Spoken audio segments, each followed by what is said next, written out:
Para sa mga may planong mag-weekend getaway dyan, mainam na alamin muna ang magiging lagay ng panahon, lalo't 3 weather systems ang posibleng magpaulan. Ihahatid sa atin yan ni Pag-asa Weather Specialist Ana Cloret. Magandang tanghali po sa ating lahat. Update po tayo sa magiging lagay na ating panahon na kung saan amihan pa rin yung magdudulot po ng maulap na kalangitan na may kasama hina hanggang sa kamtama pag-ulan sa bahagi po ng Cordillera, Division, Cagayan Valley, Aurora at Quezon. Samantalang dito po sa Metro Manila, pati na rin po sa ibang bahagi pa na ating bansa ay maaliwala sa panahon yung inaasahan natin at kung may mapag-ulan man, mga panandalian buhos lamang po. Mga panandalian buhos lamang po ng mga pag-ulan.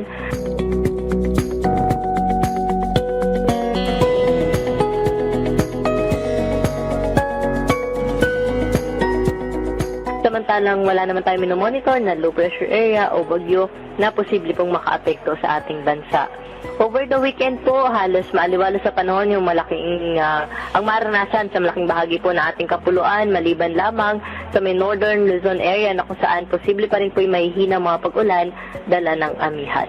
Sa kasalukuyan din po ay may gale warning pa po tayong nakataas sa may baybayin po ng northern Luzon at sa may eastern seaboards ng central at southern Luzon. Kapag may gale warning po tayo, hindi natin nahayaan pumalaot yung ating mga kababayan, mga isda, pati na rin yung may maliit na sasakyang pandagat dahil sa posibilidad na malalaki at matataas na mga pag-alon.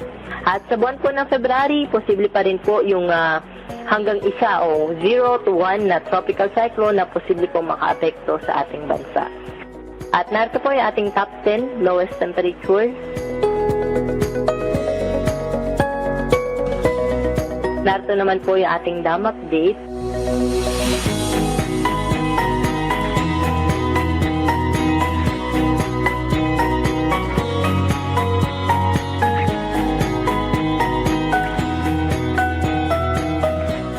PNP latest dito sa The Forecasting Center. Ito po si Ana Cloret. Magandang tanghali po. Maraming salamat Pag-asa Weather Specialist Ana Cloret.